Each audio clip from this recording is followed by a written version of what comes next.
Wouldn't it be nice if you could figure out every jazz chord you'd ever need on uke by just learning 2 basic shapes? Well, you can.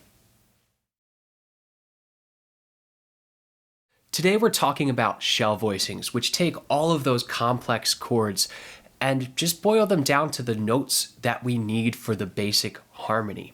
And by doing this, we're only going to be playing 3-note chords. We don't even need all 4 strings on this instrument, and we're going to learn to do it in 2 different ways, based off of the C string as well as based off of the G string.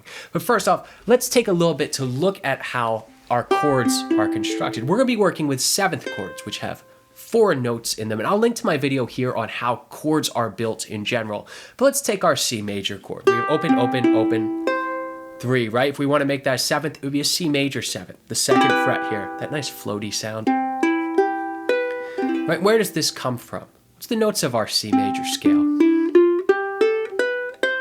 We all know that sound. Just gonna skip a note and play it, right? C, D, E, open E, E, F, G, there's our open G string, A, B, there's our 7th. So we have C, E, G, B, but we're not going to concern ourselves with notes today. What we're thinking about today are the relationship of those notes to each other. So what we're going to do is we're going to take away the 5th of the chord, that G. We don't need it. It doesn't really tell us that much information. And we'll see in a little bit that actually helps us make things easier. We're going to play the root, the name of the chord, C, the 3rd, which is an E in this case. We're going to play the 7th. The 3rd and the 7th are what we call color tones. They're the ones that are really giving us direction. Is it major? Is it minor? Is it just kind of hanging out? Or is it going somewhere? So what we're going to do with our shell voicings is we're going to play the root, the 3rd, and the 7th of every single chord. Now this means if you see any of those long extended chords, G13, G7, flat 9, E minor 7, flat 5, any of these things, we don't have to worry about all that extra junk tacked on the end. That's all just spice on top of the meat and potatoes that we're talking about. And we need the main course before we can have dessert. So our first shell voicing that we're going to use, which you can move all over the neck, is going to be based off of that C major chord we were just talking about, but we're going to move it up. We're going to play in the key of F. So what that means is we need to find an F on our C string. That's going to be on the 5th fret of our C string. And we're going to make our major 7th chord shape. Remember, we're just doing this on C major 7th. So here's our major 7th shell voicing up here. We're ignoring the G string. It does not exist for these C string root shell voicings. It doesn't matter at all. So we're going to play 5, 5, 7. So this is our major 7th shell voicing. And what we're going to do is we're going to move the notes in this around to create all the other shell voicings we need. This is the one that you need first, and then we need to figure out how to modify it to make it whatever we need it to be in the moment. So if we see any major 7th chord in a song, we can play this. And well, what if we need a different one? Well, if you need an E flat, we just need to find the E flat on our C string. There's an E flat major 7, D major 7, G major 7. One shape for all those major 7th chords on here. Now, what we're going to do is we're going to make this into our different types of 7th chords. So our next one would be a dominant 7. You've played a G 7th before, an F 7th. You know the sound of that. It's going somewhere. So what makes that happen? Well, the 7th, instead of being major, is going to be flatted, which just means we're going to move it down 1 fret. So for our F 7th, well, ignoring the G string, 5, 5, 6. There's our dominant 7th shell chord shape. So if you want to play D 7th, there it is. Just find your D on the C string. Back up to the 5th fret. There's our F 7th. So there's F major 7th. What's the modification? We're bringing the 7th down a half step. And there that is. Now what's our next one? Our next one's actually a 2-for-1 voicing, which is pretty nice. So we have all of our major 7th, all of our dominant 7th chords. Now we need a minor 7th. So we need to know what's the difference between this dominant 7th and a minor 7th. Major and minor always deals with the 3rd, which is the note on our E string right here. We're going to bring it down a half step. So now it's going to be 5, 4, it's an A flat, 6. There's our minor 7th chord shape. But the great thing about this, so since we're not playing the 5th of the chord, this is also, whenever you see a minor 7 flat 5, this is what you'll play. If you see a half diminished 7th, which is the same exact thing, this is what you'll play. So minor 7, flat 5, half diminished 7th, minor 7th. All of that is this shape. Just find your note on the C string. E flat, minor 7, flat 5. Right there. We got it. G, minor 7th. We have it. F, minor 7th. So let's review. So we got our major 7th shape. Bring the 7th down to make it a dominant 7th.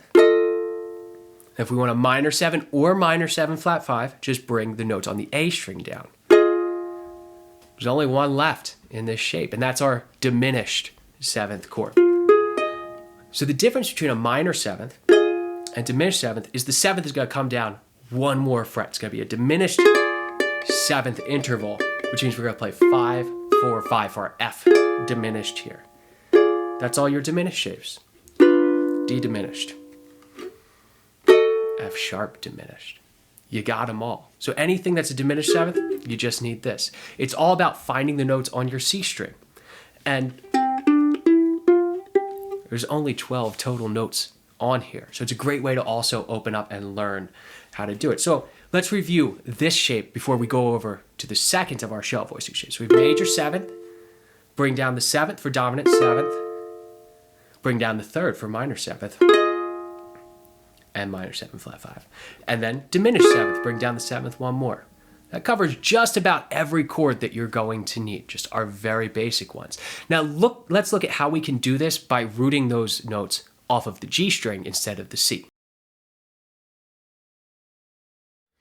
Now if you're thinking about this concept, you're probably saying, Chris, what if I have to do all of this jumping around to get all of these chord shapes that I need? That doesn't seem very efficient. And that's why we need our second shape here and learning how to modify that. But the modifications are the same.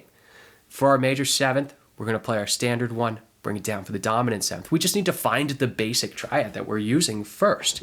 So we're going to base this off the G string. We'll go on the 5th fret again. So this is all going to be some type of C chord here. So we need our 3rd. If you remember back, I said the 3rd of a C major chord is an E. It's going to be the 4th fret here. So we're 5, 4. Then where's our major 7th? That's this B here. So we could do that. But I like to have my strings grouped together. So it's going to be the 7th fret of our E string. So we'll 5, 4, 7. There's our major 7th shape. And this will sound really nice, especially on low G uke, because you won't have that fight of the half step here. So we can make these same modifications. Here's our major 7th shape, right? So what do we want to do if we want it to be a dominant 7th? We bring down the 7th, right? Here's our 7th. Bring it down a fret. 5, 4, 6. Dominant 7th.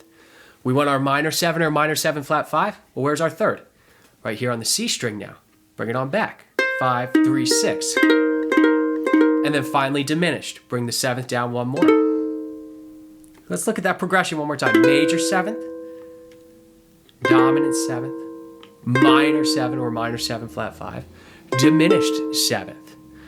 So now with those two groupings, we can really just play anything we want. Let's look at a little bit of a Louis Armstrong tune. So let's do a little bit of Big Butter and Eggman. This is a fun little tune in the key of F, and it's starting on an F major 7th chord. Right? We already know our F major 7th. We know that we're going to be based off the C string playing our major 7th chord shape. We're going to do this for 2 measures. That goes to G 7th. We haven't played a G 7th yet, but here's F. So G must be close by. F, F sharp, G. And then make it our dominant 7th chord shape. So the 7th comes down. There it is, G 7th. So we have F major 7th to G 7th.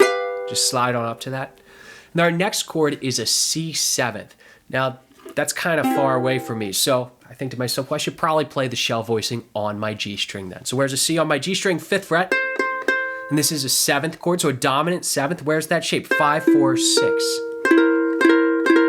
So we get F major 7th to G 7th, C 7th,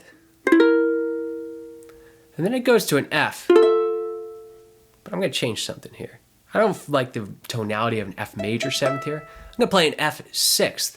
You say, Chris, we didn't go over this chord. But that's okay. We know where our notes are now. It's our 7th, so we're just going to bring it down to a 6th, the 5th fret. 7, flat 7, 6. No, it's the same as the 7th that's in our diminished here. So we just go straight across 5, 5, 5 for an F 6th. It's going to sound better in this context. Sometimes the F major 7th's a little much. F sixth, F diminished 7th. Right, there's our diminished chord shape. We already know we're on an F, just make that diminished shell voicing. G minor 7th. We already played a G7th, so we just gotta slide on up to that 7th fret, but now it's a minor 7th. We're on a dominant 7th. Bring that 3rd down. And then down to C7th. Let's try this together, just nice and slow. 1, 2, 3, 4.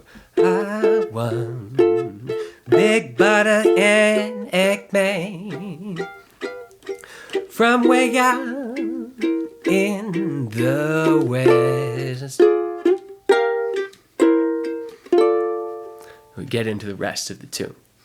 All those jazz chords don't need to be intimidating. You just need the right tools to be able to figure them out yourself. These shell voicings are also great because they allow you to sort of visualize how the chords work. What's the difference between a major 7th and a dominant 7th? Oh, the 7th's just different. Well, how do we make major minor? Bring the 3rd down.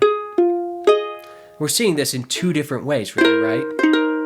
Because we have these 2 different grips that will be able to navigate the entire fretboard and just about anything that you'll need to on this instrument. If you'd like to learn the rest of this tune and dig further into this concept, join me over on the Tim Mann's Magic Ukulele Club, where we have hundreds of lessons on navigating jazz standards on ukulele. I'll see you there.